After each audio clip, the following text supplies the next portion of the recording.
ناظرین، آج سے ہزاروں سال پہلے جزیرہ عرب کے گرد و نواح میں ایک شہر آباد تھا جسے سبا کہتے تھے، اور وہاں کے رہنے والے لوگوں کو قوم سبا کے نام سے جانا جاتا تھا۔ ان لوگوں کو اللہ تعالیٰ نے بہت سی نعمتوں اور راحتوں سے نوازا تھا۔ ہر طرف لہلہاتے کھیت اور پھلوں سے لدے درخت موجود تھے، مگر یہ بدبخت قوم شرک میں مبتلا تھی اور سورج کی پوجا کیا کرتی تھی۔ جب وہاں کے بادشاہ شراجیل بن مالک کی موت ہوئی تو اس کی بیٹی نے حکومت کی بھاگ دوڑ سنبھالی، جس کو آپ بلقیس کے نام سے جانتے ہیں۔ بعض مورخین نے لکھا ہے کہ بلقیس کے والدین میں سے ایک جنات میں سے تھے، مگر اس بات کی کوئی واضح دلیل نہیں ملتی۔ ملکہ بلقیس ایک قابل عورت تھی جس نے 9 سال یمن میں حکومت کی۔ دنیا میں زیادہ تر جتنی بھی تجارت ہوتی تھی وہ ان سبائیوں کے ہاتھ میں ہی تھی۔ یہی وجہ ہے کہ یہ قوم بہت زیادہ دولت مند تھی، مگر یہ وہ زمانہ تھا جب مشرق سے مغرب تک ایک عظیم بادشاہ کی طاقتور حکومت اور اس کے جلال کا ڈنکا بجتا تھا، اور وہ بادشاہ کوئی اور نہیں بلکہ سلیمان علیہ السلام تھے، جنہیں سلیمان ابن داؤد کے نام سے جانا جاتا ہے۔ دنیا کے زیادہ تر ممالک میں حضرت سلیمان علیہ السلام کی حکومت تھی، جس کا دارالخلافہ یروشلم کہلاتا تھا۔ آپ کو چرند پرند، جنات، ہوا اور جانوروں پر حکمرانی دی گئی تھی۔ ایک دن کا واقعہ ہے جب سلیمان علیہ السلام نے دربار لگایا تو تمام جنات، انسان، جانور، چرند و پرند سب حاضر ہوئے، مگر ان کا پسندیدہ پرندہ ہدہد غائب تھا۔ سلیمان علیہ السلام نے پوچھا، ہدہد کہاں ہے؟ جب وہ آپ کو نظر نہیں آیا تو آپ نے فرمایا، اگر وہ اپنی غیر حاضری کی کوئی مناسب وجہ نہیں بتائے تو اسے ذبح کر دیا جائے۔ ابھی یہ بات چل ہی رہی تھی کہ ہدہد حاضر ہو گیا، اور ہدہد سے پوچھا گیا کہ تم کہاں تھے؟ تو ہدہد نے بڑے ادب سے جواب دیا کہ اے اللہ کے پیغمبر، میں اڑتے اڑتے ایک ایسے ملک میں پہنچ گیا تھا جہاں پر لوگ شرک میں مبتلا تھے۔ وہ سورج اور آنکھ کی پوجا کرتے ہیں، اور ان کی ایک رانی بھی ہے جنہیں وہ بلقیس کے نام سے پکارتے ہیں۔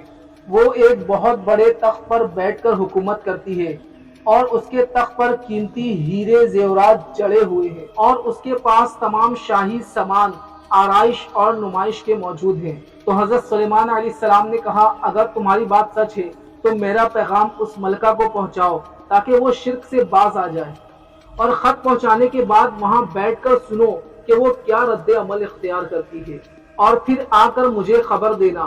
پھر حضرت سلیمان علیہ السلام نے خط روانہ کیا جس میں کچھ یوں لکھا تھا، شروع اللہ کے نام سے جو بڑا مہربان اور رحم فرمانے والا ہے۔ یہ عزت والا خط سلیمان ابن داؤد کی جانب سے ملکہ سبا بلقیس کی طرف ہے۔ جو ہدایت کی پیروی کرے اس کے لیے سلامتی ہے۔ مجھ پر غلبہ کی خواہش نہ کرو، میرے مقابلے میں سرکشی اختیار نہ کرو، بلکہ فرما بردار اور مطیع ہو کر میرے پاس آ جاؤ۔ یہ خط دراصل ملکہ بلقیس اور اس کی قوم کے لیے دعوت اسلام تھا۔ وہ خط ہدہد نے جا کر ملکہ بلقیس کے گود میں گرا دیا۔ ملکہ کے دربار میں اس وقت تقریباً 300 سردار بیٹھے تھے۔ جب انہوں نے اس خط کو پڑھا تو وہ طیش میں آ گئے اور کہا کہ یہ ہماری توہین ہے، ہمیں اس کا سخت جواب دینا چاہیے۔ مگر ملکہ بہت سمجھدار تھی، اس نے انہیں سمجھایا کہ خط سے پتہ چل رہا ہے کہ یہ کوئی عام شخص نہیں بلکہ اللہ کا کوئی پیغمبر ہے، لہٰذا ہمیں حکمت سے کام لینا چاہیے۔ پھر ملکہ بلقیس نے کہا کہ میں سلیمان علیہ السلام کے طرف ایک تحفہ بھیجتی ہوں، اگر انہوں نے تحفہ قبول کر لیا اس کا مطلب ہے کہ وہ بادشاہ ہے، پھر میں ان سے جنگ کروں گی، لیکن اگر انہوں نے تحفہ قبول نہیں کیا تو اس کا مطلب وہ ایک نبی ہے، پھر میں ان کی پیروی کروں گی۔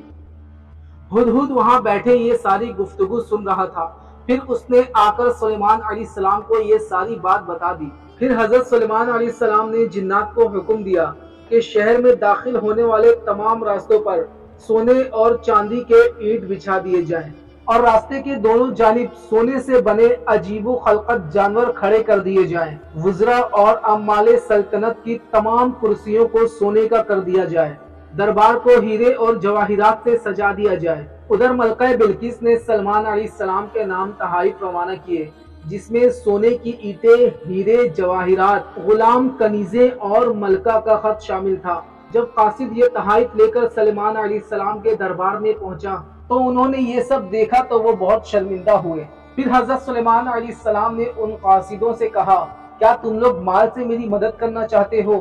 مگر دیکھ لو میرے اللہ نے جو کچھ مجھے دے رکھا ہے اور جو تمہیں دے رکھا ہے وہ اس سے کئی زیادہ ہے، لہٰذا تمہارے تحفے تمہیں مبارک ہو۔ اب تم یہ تحائف لے کر واپس جاؤ اور اپنی ملکہ سے کہنا کہ وہ تیار رہیں، ہم ایک زبردست لشکر لے کر آپ کے پاس آئیں گے۔ جب یہ خبر ملکہ بلقیس کے پاس پہنچی تو وہ سمجھ گئی کہ واقعی یہ اللہ کے نبی ہے، لہٰذا ملکہ نے جنگ کے بجائے حضرت سلیمان علیہ السلام کے پاس جا کر ان کی اطاعت کا یقین دلانے کا فیصلہ کیا۔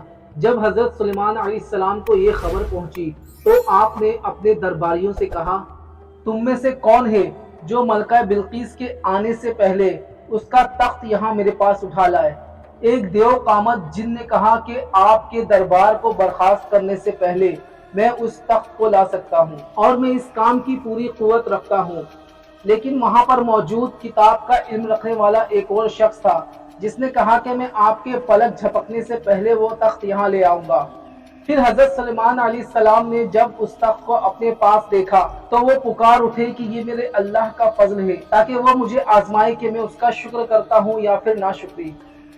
ناظرین، مفسرین کے مطابق وہ شخص سلیمان علیہ السلام کا کوئی دوست تھا جس کا نام آصف ابن برقیہ بتایا جاتا ہے، اور بعض مفسرین نے لکھا کہ وہ آپ کے خالہ زاد بھائی تھا۔ کہا جاتا ہے کہ اس تخت کی لمبائی 80 ہاتھ، چوڑائی 40 ہاتھ اور اونچائی 30 ہاتھ تھی۔ پھر حضرت سلیمان علیہ السلام نے اس تخت میں رد و بدل کر دیا اور اسے پہلے سے بھی بہتر بنا دیا۔ پھر ملکہ بلقیس سلیمان علیہ السلام کے دربار میں حاضر ہوئی تو سلیمان علیہ السلام نے پوچھا کہ کیا تمہارا تخت بھی اسی طرح کا ہے؟ پھر ملکہ بلقیس نے جواب دیا یہ تو ہو بہو ویسا ہی ہے، پر ہمیں معلوم ہو گیا تھا اور ہم آپ کے فرما بردار اور مطیع ہو گئے ہیں۔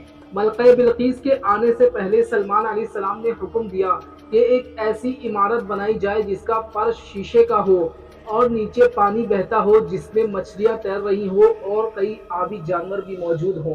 حضرت سلیمان علیہ السلام اس شاہی عمارت میں اپنے تخت کے اوپر جلوہ افروز تھے اور شیشے کے نیچے سے پانی اپنی آب و تاب میں بہہ رہا تھا، جبکہ اس کے اوپر شیشہ نظر نہیں آتا تھا۔ پھر ملکہ بلقیس کو اس محل میں لایا گیا۔ جب اس نے فرش کو دیکھا تو یہ سمجھی کہ یہ پانی کا ایک نہر ہے۔ پھر اس نے اپنی پنڈلیوں سے کپڑا اوپر اٹھا لیا۔ پھر سلیمان علیہ السلام نے کہا یہ تو شیشے کا چکنا فرش ہے۔ تب وہ شرمندہ ہوئی اور بول اٹھی کہ اے میرے پروردگار، میں سورج کی پوجا کر کر اپنے آپ پر ظلم کرتی رہی ہوں، اور اب میں نے سلیمان کے ساتھ اللہ رب العزت کی اطاعت قبول کر لی۔ لہٰذا بلقیس کو یہ احساس ہو گیا کہ جس طرح اس نے شیشے کے چمچماتے فرش کو پانی کا نہر سمجھ لیا تھا، اسی طرح اس نے اور اس کی قوم نے چمکتے ہوئے سورج کو دیکھ کر اسے معبود اور خدا مان لیا تھا۔ اسے اپنی اس غلطی پر نہایت ہی شرمندگی ہوئی، اور بعض مورخین نے لکھا کہ اس واقعے کے بعد ملکہ بلقیس مسلمان ہو گئی اور حضرت سلیمان علیہ السلام کے نکاح میں آ گئی، جبکہ بعض مورخین نے لکھا کہ آپ نے بلقیس کو یمن واپس بھیج دیا اور اس کے لیے وہاں 3 بڑے محل تیار کروائے۔ ویڈیو اچھی لگی تو ویڈیو کو لائک کریں، اور اس ویڈیو کے بارے میں آپ کی کیا رائے ہے کمنٹس میں ضرور بتائیں، اور اگر چینل کو سبسکرائب نہیں کیا تو چینل کو بھی سبسکرائب کر دیں۔ ملتے ہیں اگلی ویڈیو میں، تب تک کے لیے اللہ حافظ۔